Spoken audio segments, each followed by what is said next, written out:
Okay, so I have been inspired by Jackie from Indexy to start posting daily content, little tidbits of information about certain topics. Around, of course, for me, it would be acquisition and how to acquire customers and how to measure um, useful marketing channels and marketing campaigns and which ones are effective, which ones to scale, all those types of things. Um, and I think by drawing it out, it'll be a lot easier to follow and also easier for me to explain at the same time. So today's topic is going to be about sources of traffic to your business and what that means from a marketing perspective, from a customer acquisition perspective. You can replace customer with patient. You can replace customer with client. You can replace whatever person that takes your product or service or uses it or eats it, whatever it may be, is relevant for this section. So I'm going to build that out with a couple little nice little drawings, and then we'll talk about it. Okay, so these are sources of traffic.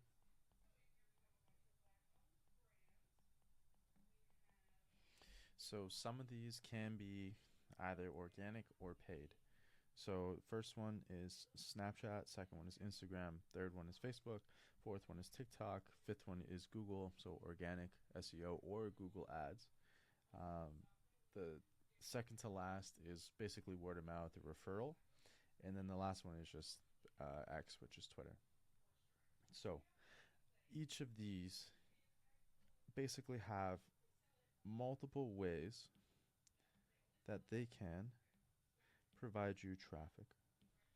So you have the organic, which we can say is the black line, and then we have paid, which is the red line. And the only way that you would be able to accurately understand how these are performing is by basically taking all the information and putting it into a data software. So when you look at each of these specifically, so if we're looking at Snapchat specifically, Snapchat will give you specific numbers, specific analytics, specific performances. Snapchat ads did this, or Snapchat stories did this.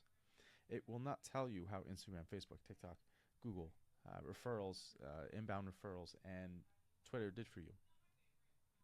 Instagram will say, oh, Instagram did this, or Instagram ads did this, or your organic, so your posts, generated you this. And you'll be able to see on that platform. But you need to understand that each of them will aggregate data differently. You need to have, and when I say you need, I say it because it will help you make more money. If you have a data software that aggregates everything together and allows you to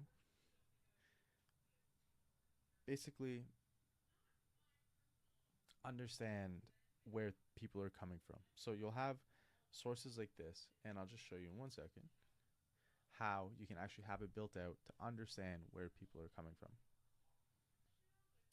This is just on my homepage, but you'll see the full customer journey. So see every step your customer took before and after becoming a customer. So each of these can be, for example, ad clicked, it's spelled wrong, call booked, and then purchased, and then upgraded plan. And you're able to see where customers and where clients, where patients are making the decisions and where they're being found or where they find you in order to make these decisions that ultimately they either purchase from you or they don't purchase from you. And when you have each of these traffic sources that we're talking about all displaying different numbers and you're not accurately tracking everything from one, and you're able to see, oh, someone clicked on our Facebook ad. Great. Okay. And then a week later, someone clicked, or the same person clicked on our Google ad. Okay. They each would get different results from those platforms. So for example, Instagram say, hey, we did this for you. Or sorry, Facebook would say, hey, we did this for you. And then Google would say, hey, we did this for you.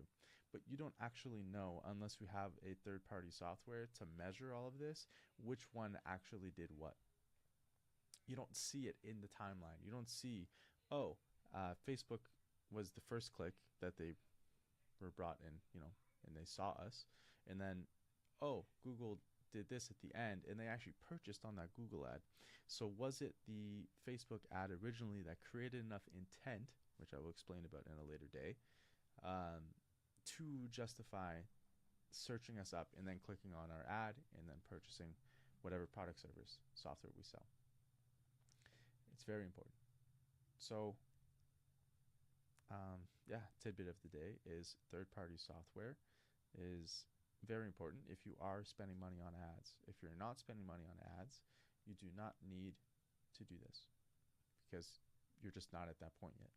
Once you create that cycle of being able to spend money to acquire customers, then it is in your best interest, once you're spending about maybe $5,000 a month on paid ads, to then invest in ad software. And of course, you need someone to be able to utilize it effectively. Otherwise, you're just throwing money into the wind. Okay. Content day number 1. Thank you.